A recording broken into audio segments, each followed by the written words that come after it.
The higher knowledge and the higher love are one to the true lover. The Upanishads distinguish between a higher knowledge and a lower knowledge, and to the Bhakta, there is really no difference between this higher knowledge and his higher love, Para-Bhakti. The Mundaka Upanishad says, the knowers of the Brahman declare that there are two kinds of knowledge worthy to be known, namely, the higher, Para, and the lower, Apara. Of these, the lower knowledge consists of the Rig Veda, the Yajur Veda, the Sam Veda, the Atharva Veda, the Ch6 or the science dealing with pronunciation and accent, the Kalpa or the sacrificial liturgy, grammar, the Nirukta or the science dealing with etymology and the meaning of words, prosody, and astronomy, and the higher knowledge is that by which that unchangeable is known.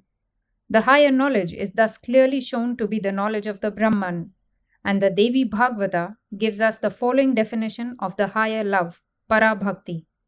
As oil poured from one vessel to another falls in an unbroken line, so, when the mind in an unbroken stream thinks of the Lord, we have what is called Para-Bhakti or supreme love. This kind of undisturbed and ever steady direction of the mind and the heart to the Lord with an inseparable attachment is indeed the highest manifestation of man's love to God.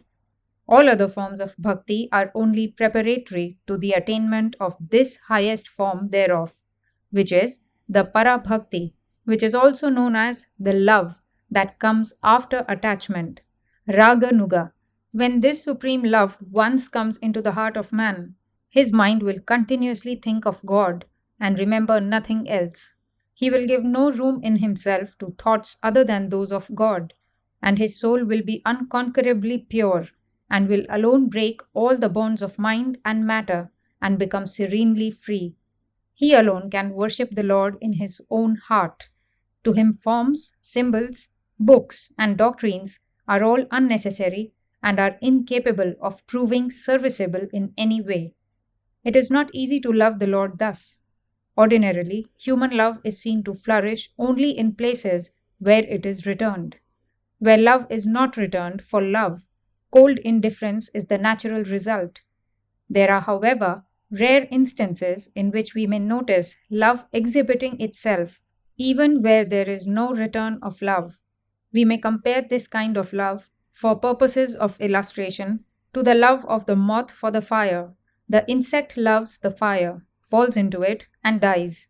It is indeed in the nature of this insect to love so. To love because it is the nature of love to love is undeniably the highest and the most unselfish manifestation of love that may be seen in the world. Such love, working itself out on the plane of spirituality, necessarily leads to the attainment of Para-Bhakti,